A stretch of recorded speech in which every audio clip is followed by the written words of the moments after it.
Welcome back to my channel Puja's lifestyle. I hope তোমরা সবাই খুব ভালো আছো, আমিও বেশ আছি। তো আজকে সকালটা শুরু করলাম দিদির ব্যালকানির এই সুন্দর সুন্দর গাছগুলো দিয়ে। তো তোমাদের সাথে কালকে রুম টুর দিয়েছি, কিন্তু ব্যালকানি আর দিদির বেডরুমটা বাকি ছিল। তো ভাবলাম সবটাই এখন দেখাচ্ছি, এটা কেন দেখাবো না, এটাও দেখিয়ে দিই।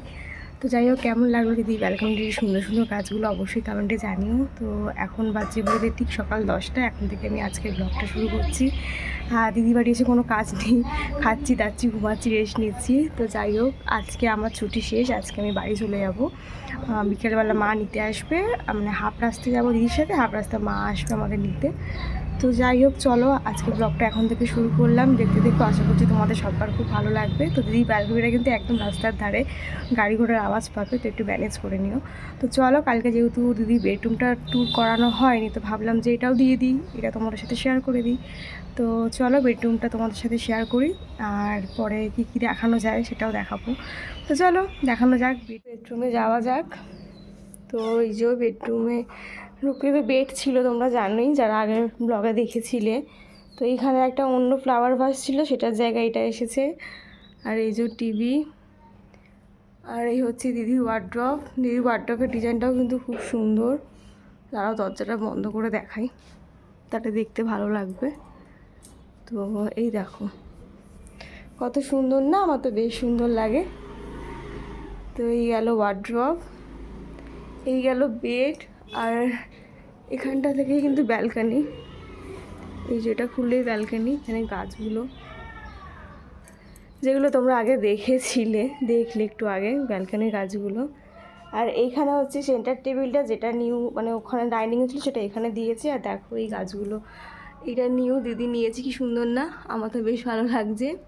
আর ওইখানে একটা হ্যাঙ্গিং করা আছে, ওটাও নিউ লাগিয়েছে। আর এই দেখো ডিজির সব ফটোগুলো, এটাও কিন্তু বেশ সুন্দর, ওসব ছোটোবেলার সব স্মৃতি। আর এই হচ্ছে আর একটা শোপিস। তো এই গেল দিদির রুম ট্যুর। কেমন লাগলো, মানে বেডরুম ট্যুর কেমন লাগলো অবশ্যই কমেন্টে জানিও। তো মাম্মাকে ব্রেকফাস্ট করিয়ে দিয়েছি, ও এখনও পিমুনের সাথে গেছে নিচে। আজকের টিফিনে ছিল চিকেন চাউমিন, যেটা দিদি নিজে হাতে বানিয়েছিল, খেতে কিন্তু অসাধারণ হয়েছিল। তো এটা দিয়ে আজকে টিফিনটা আমরা কমপ্লিট করলাম। সকালের পর আর ব্লগে ফেরা হয়নি, এখন একেবারে স্নান করে চলে আসলাম।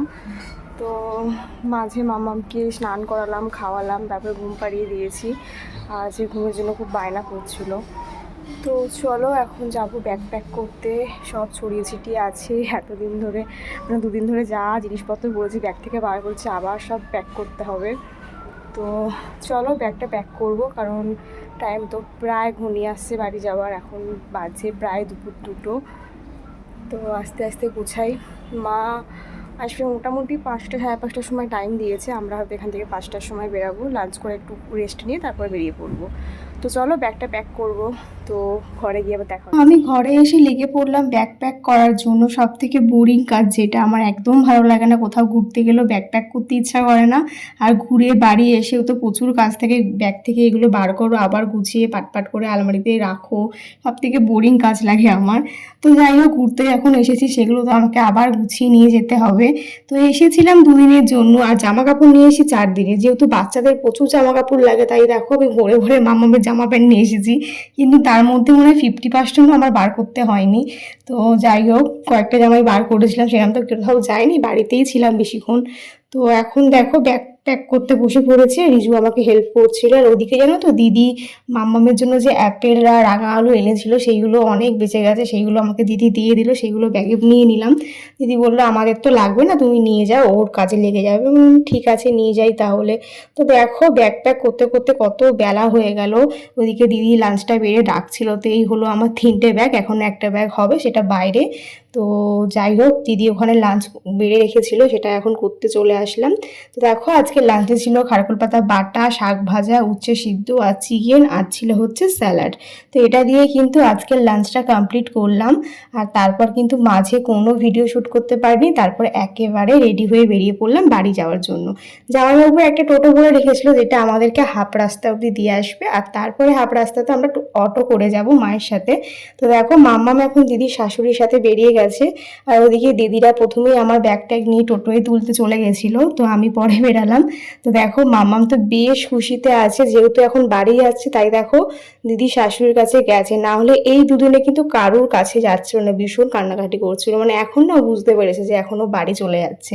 তো যাই হোক দেখো দিদি টিদি সবাই এখন আমরা গাড়িতে উঠে যাচ্ছি, তারপরে আবার রাস্তায় গিয়ে তোমার সাথে দেখা হচ্ছে। আমরা বেরিয়ে পড়েছি বাড়ি যাওয়ার জন্য, আমাদের ছুটি শেষ। বাড়ি যাচ্ছ? কত লাগেজ, ওরা আমাদের সিভ করতে যাচ্ছে, লাগেজে পড়ে গেছে। চলো যাওয়া যাক বাড়ি। দেখো পরন্ত বিকেলবেলায় আমরা 4 জন মিলে বেরিয়ে গেলাম বাড়ি যাওয়ার জন্য। আর বাইরে কিন্তু প্রচণ্ড গরম ছিল, তবুও যেহেতু টোটোতে হাওয়া দিচ্ছিল বলে অতটা বোঝা যাচ্ছিল না। আর এই কদিন ধরে যে পরিমাণে গরম পড়ছে যে কি বলবো। তো যাই হোক দেখো যেতে যেতে প্রায় অনেকটা চলে এসেছি, এখান থেকে মোটামুটি 10-15 মিনিট লাগে টোটোতে, যেখানে মানে উচ্ছেগড় মোড়টা হাইওয়ে, কল্যাণী হাইওয়েতে যেতে মোটামুটি 15 মিনিট মতন টাইম লাগে।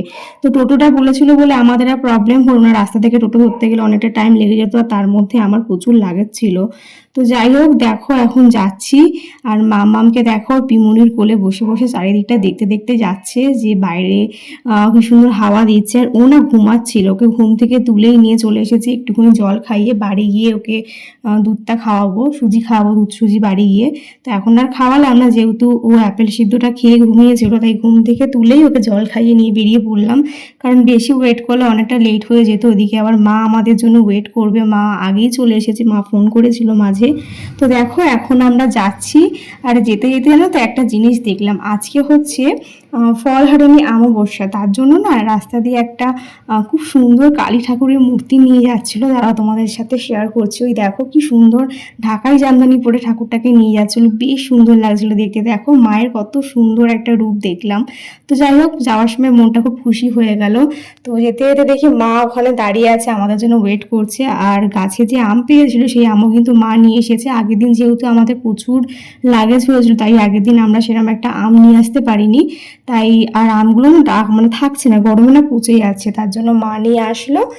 দিদিদেরকে এই সময় দিয়ে দেবে, দিদিরাও নিয়ে বাড়ি চলে যেতে পারবে, যেহেতু এই টোটোটাতে দিদিরা আবার রিটার্ন করবে। তো দেখো মায়ের সাথে দেখা হয়ে গেল, আর মাম্মাম তো তার ঠাম্মিকে দেখে ভীষণই হ্যাপি। দেখো শুধু ঠাম্মির দিকে তাকাচ্ছে যে ঠাম্মি এসছে, মানে বুঝতে পারছে যে ও বাড়ি যাবে। তো যাই হোক দেখো এখন হাইওয়েতে যাচ্ছি, আর এখানে এসে অনেকক্ষণ ওয়েট করতে হয়েছে, টোটো পাচ্ছি না, অটো আসছে না। আমরা আসার আগে অনেক অটো চলে গেছে মা বলছিল। তো আমরা এসে দাঁড়াতে দেখি প্রায় অনেকক্ষণ 10-15 মিনিটের বেশি দাঁড়িয়েছিলাম, অটো পাচ্ছিলাম না। তারপরে দেখলাম পেছন দিক থেকে একটা টোটোওয়ালা ডাকছে আমাদেরকে যে যাবেন। আমরা জানি এই হাইওয়েতে না টোটো বন্ধ করে দিয়েছে, চলে না, কিন্তু উনি ডাকলো তো ভাবলাম যে টোটো হলে ভালোই হয়, একটু ভালো হাওয়া খেতে খেতে যাওয়া যায়। তো যাই হোক দেখো আমরা টোটোওয়ালাকে ডাকার পরে মানে টোটোওয়ালাটা আমাদের ডাকলো, তারপরে তো আমরা সবাই মিলে চলে গেলাম। দিদি আমাকে আর মাকে টোটোর মধ্যে তুলে দিল, তুলে দিয়ে দিদিও আমাদেরকে টাটা করে চলে গেল। আর সত্যি কথা বলতে মনটা খুব খারাপ লাগছে, এতদিন ছিলাম, দিদিরও মনটা খারাপ হয়ে যাবে, দিদির বাড়িটা ফাঁকা হয়ে যাবে, মাম্মাম ছিল, আমি ছিলাম, তো দিদি সারাক্ষণই একা একা থাকে, তো আমাদের দুজনেরই মনটা খুব খারাপ লাগছিল, কিন্তু কিছু করার নেই, যার যেখানে গন্তব্য তাকে তো সেখানে ফিরে যেতেই হবে। তো চলো বাড়ি গিয়ে আবার দেখা হচ্ছে। আর রাস্তার ওয়েদারটা কিন্তু বেশ ভালো লাগছিল হাইওয়েতে। তো চলো বাড়ি গিয়ে আবার ব্লগে ফিরছি।